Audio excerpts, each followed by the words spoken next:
up. 9,000 travelling, noisy Villa fans will be there. Will there be enough atmosphere in the stadium to drown them out? I don't know. There's an initiative from the club in terms of atmosphere going into this game as well, where there's going to be a singing section in the southeast corner, trying to replicate that kind of singing section or unofficial singing section that we had at White Hart Lane. And yeah, we need some atmosphere. We need to kind of boost morale in some sort of way. But we're going to get into our predicted lineup first and foremost. Frank says that Spurs are going to go heavy, go strong, and pick the best team available. I mean, I don't know why that's not always the case, but you got to rotate sometimes. But tomorrow is not the time. Who can we rotate? But yeah, let's get into the team news. So, not good team news at all. So new injury news as of yesterday. Mohamed Kudus is going to be out till April in what is a massive blow. Injured his tendon. Lucas Bergvall waiting for a scan, but he looks like he's aggravated a groin injury that he picked up against Crystal Palace. So he looks like he's definitely going to be out. Rodrigo Bentancur has picked up a bad hamstring injury. So from that point of view, that looks like it's going to be months rather than weeks, you'd probably say.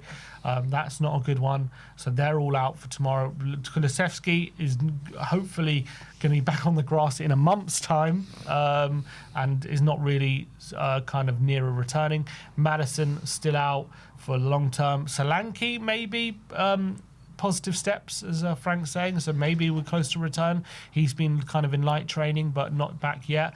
Doggy as well, he's been training for the past few days, so maybe he's in line for return shortly but not for this weekend. And obviously Basuma and Sarr currently at the AFCON playing right now as we speak, so they're unavailable. Yeah, so this predicted lineup, let's get into it. So 4-2-3-1 as usual, and in goal we know it's going to be Vicario. Do we know? Yeah, we know. Are you sure? Yeah. You know, not been in great form. Cup game. Could Kinski get the run? No. Well, he did say full strength. So no chance Kinski's playing this game. No chance. Have we seen the last of Kinski this season? Probably, yeah. Probably, you think so? Yeah. What if Vicario's form continues? Still, he's not going to go to turn to Kinski at all? No. I don't think Vicario in the last couple of games has been that bad to drop him. I think Vicario's been okay last couple of games. So Vicario in goal, back four, I think is pretty much as we were. Yeah, I think so. Yes. Except for Romero's out, so Danso will come back in, which I don't have too much problem with. Danso in. So Porro, Danso, Van der Ven, and Jed Spence. Obviously, correct me if I'm wrong, I think in the Villa game in the league, Danso came in last minute for Romero, pulled up in the warm-up, if I remember. Yeah. But yeah, there you go. So that's the back four. Moving into the midfield, again, we've got no options. Now it's easy to pick, huh? It's easy to pick. The easiest midfield we've picked. João Palhinha and Archie Gray. João Palhinha and Archie Gray. It's not exactly a midfield that inspires too much, but maybe that could be a good combo. Obviously, Gray, he's liked to pair Gray with Bentancur in recent weeks. But yeah, to be fair, Palhinha did have a good game. Very good game, against Bournemouth. So that was promising, and if he has more games like that, maybe it wouldn't be a problem. So Gray didn't start the last game as well, so hopefully he's a bit fresher in this one. Yeah. In the 10, only one option, and that is Javi Simmons. I thought, he was decent in parts in the game midweek. I think really nice assist. Obviously, Tell did all the hard work. He had a lot to do, but still nice play to get the ball to him. And then I thought he came alive a bit in the last 10-15 minutes as well. So we're going to need a massively on it Javi Simmons if we're going to take anything from this game. Absolutely. I think he threatened to be good and then was out of the game for large parts, then was quite good for other parts. So, yeah, we're going to need him massively in this one. Now on the wing, again, not too many options. I think it's going to be Tell and Odebear again. Well, unless Moani plays on the wing. Yeah, I hope not. Or unless Moani plays if Moani plays up front, then I think Tell for sure. The only other option is it going to be Odebear or Moani off the wing? I want Odebear, and I think it will be Odebear. I think it will be Odebear as well. Came on the last game. Moani had a bit of a shocker, so I think Richarlison comes back up front. Yeah, and up front Richarlison, 100%. I think Moani was just horrible You know, got his chance at number 9. Everyone's like, get Moani in the 9, get Moani in the 9. And he had an absolute stinker. Yeah. And Moani... did more in probably his little spell than Moani did the whole game. Moani, the last few games, I think has been really poor, man. Like, he needs to step up massively. He just looks really disinterested, to be honest.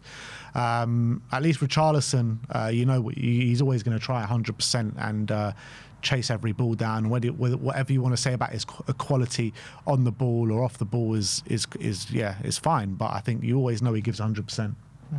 And he's always kind of a bit of a chaotic figure as well. He kind of asks questions of the back line especially when crosses are being put in and stuff like that. So he's always, I wouldn't say always a threat, but he's just always there, always in the box. Doesn't go missing. Yeah. So when you're looking at our lineup, doesn't leave much on the bench though, does it? Like, you got Moani on the bench, you got Dragoshin on the bench. Who else? Moani, Dragoshin, Ben Davis, Scarlett. That's it. And so I'm guessing it'll be a bunch of youngsters. Luca Williams, Barnett, Olusesi, maybe. Who knows? Like, we have to buy a bunch of youngsters. It's crazy. We're back here again. Horrible. God. I thought Frank was supposed to sort all these issues out. Yeah, clearly not. So what is the issue with the injuries then? If it wasn't Ange and it's not... Style of play. It's because we're so intense. That's what I kept hearing. What is it then? Don't know. Luck? Is it we need a deeper squad so we can start rotating more? Or is it just the crazy amount of football? Is it the crazy amount of football? But how do you combat that? Is by having a deeper squad. Yeah. But I mean, our squad, it's not like we lack numbers. Maybe in certain positions we do, but as a squad in general, we've got a lot of numbers there. But yeah. So Frank should be rotating them more. Yeah. And Kudus has started. But we were criticising Frank for rotating too much. It's true.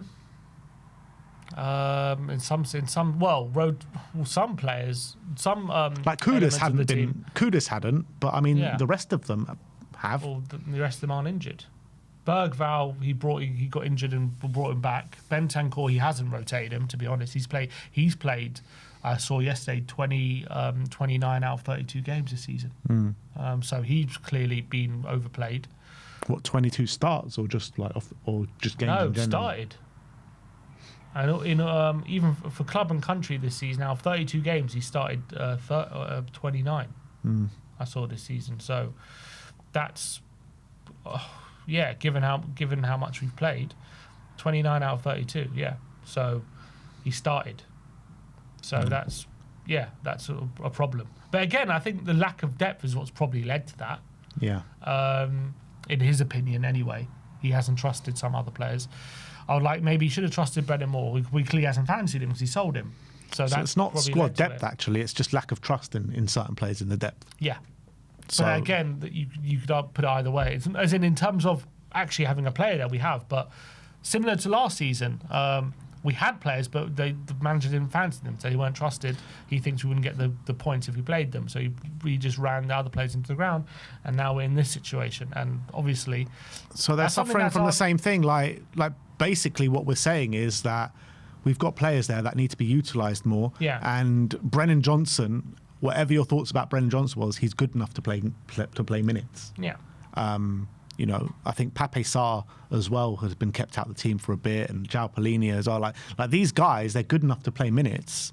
Maybe not start every game, but definitely to alleviate the workload on some of the players that we've got. So Ange obviously did the same thing. Frank's doing the same thing now. So both of them are probably culpable for the injuries that we've had. Mm-hmm.